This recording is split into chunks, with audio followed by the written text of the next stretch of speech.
song Silent Night, I used to sing in an a cappella choir, and we would do liturgical music and music of many different cultures and faiths.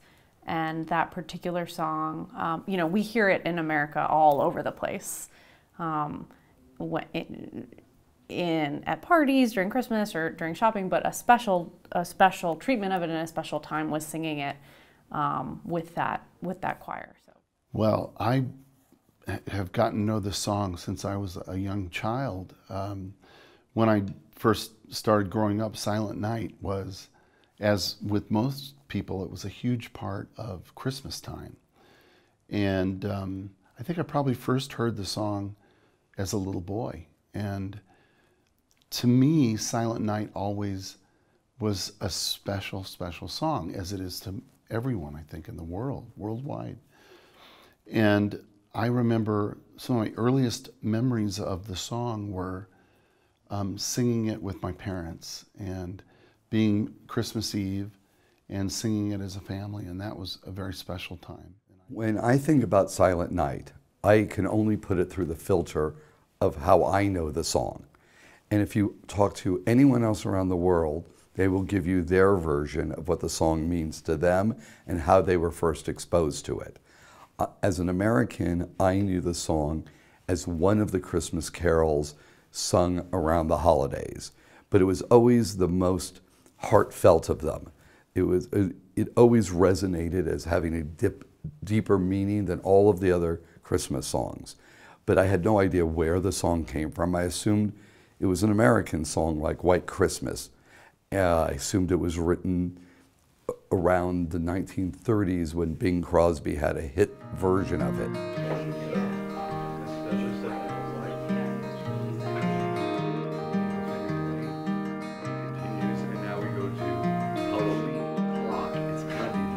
This family again, and he just pokes him about how...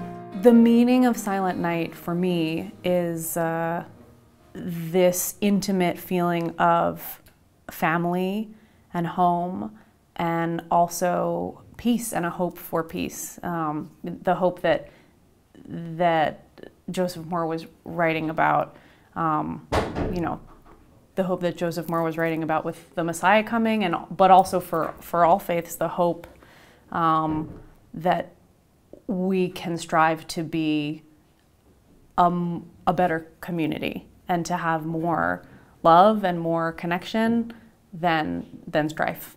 Ich glaube, dass man aus einem wirklich so, naja, also es ist ja wirklich ein sehr intimes Lied, ein Lied, mit dem jeder eine Erinnerung auch verbindet. Aber ich glaube, wenn man dann damit auf der Bühne arbeitet, auf der Theaterbühne, muss man überraschen und wirklich jegliche Erwartungen brechen. Also einerseits muss man das Publikum an der Hand nehmen, das Publikum muss wissen, in welche Richtung geht's, und dann kann man eigentlich das Publikum in jede Richtung führen, wie man möchte. Und am besten ist es, glaube ich, wenn man überhaupt nicht versucht, irgendwelche Erwartungen zu erfüllen, sondern einen komplett neuen Weg geht. Well, I'm responsible for the music part of it, and which is a big responsibility. I feel that because this song is so beloved by, you know, cultures worldwide, that we really want to honor that, and we want it to be a special experience, a special musical, and without giving away the plot, which I can't do right now, but I will say that it really is going to talk about the true meaning of what the song is, that we feel it is. And the true meaning to us is that it's a unifying song. It's a song of peace. It's a song of goodwill towards men. And so we really want to honor it. And I think that the structure we have, and I think the plot we have, is, I think, hopefully going to be both entertaining and very meaningful, I think, to people. And we're very excited about that. So we have a story about a group of people who don't have that sense of home that I just described, who, for whatever reason, we have many different characters, but they all feel disconnected. and they feel, I don't know if you have the expression here, like the black sheep of their family. So for different reasons in their life, they feel disconnected, and the play is about them coming together and forming a new type of family that's very special and united, even though they're not related by blood, but they're related by love, for a love of music. There's also a lot of that.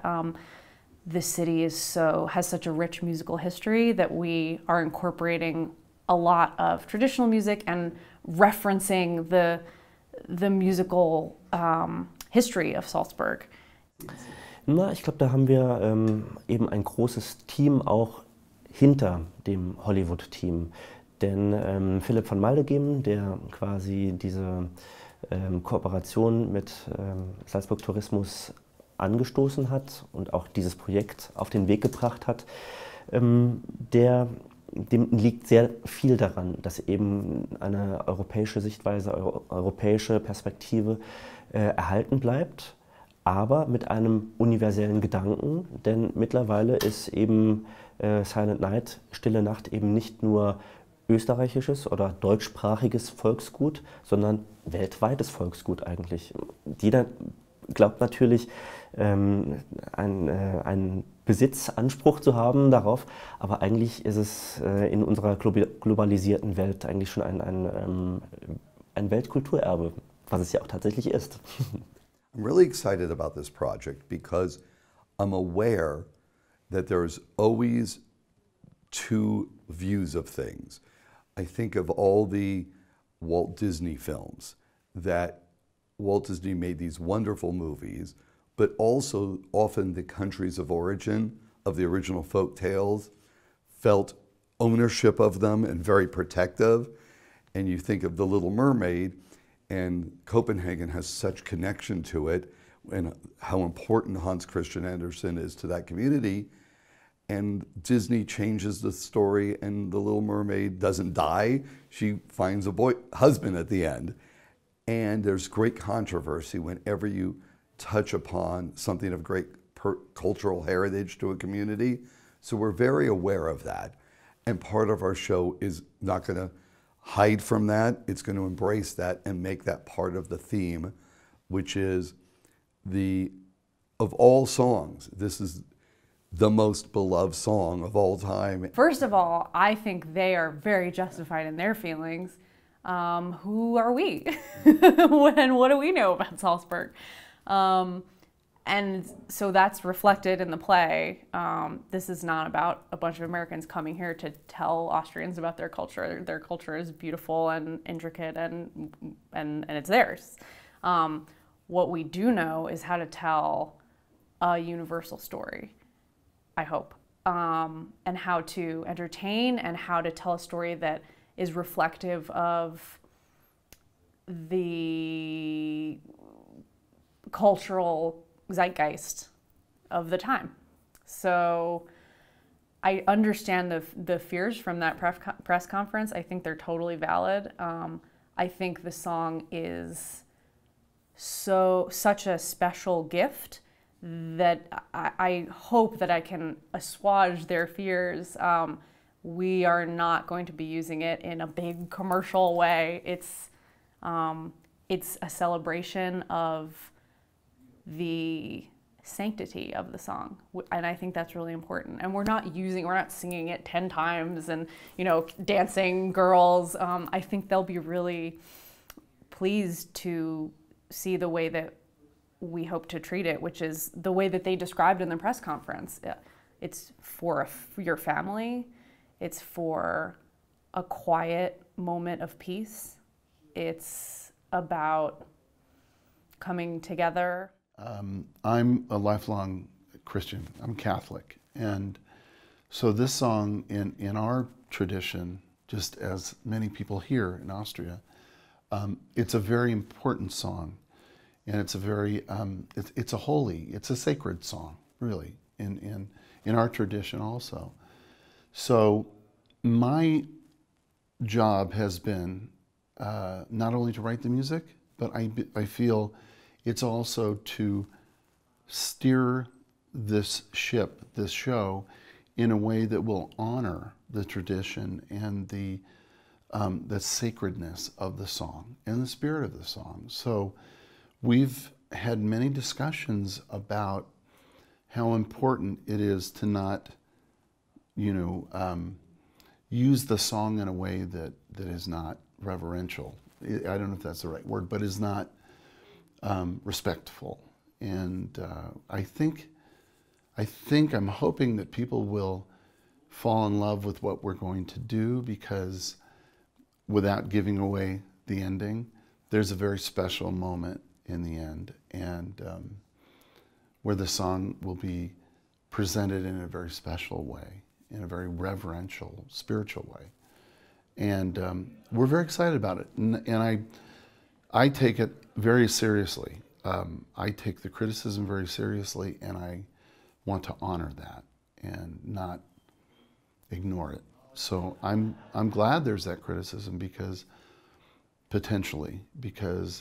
we need to do this the right way.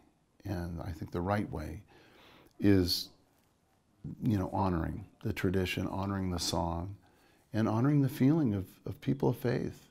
And I think it's very important. Bring it Hollywood.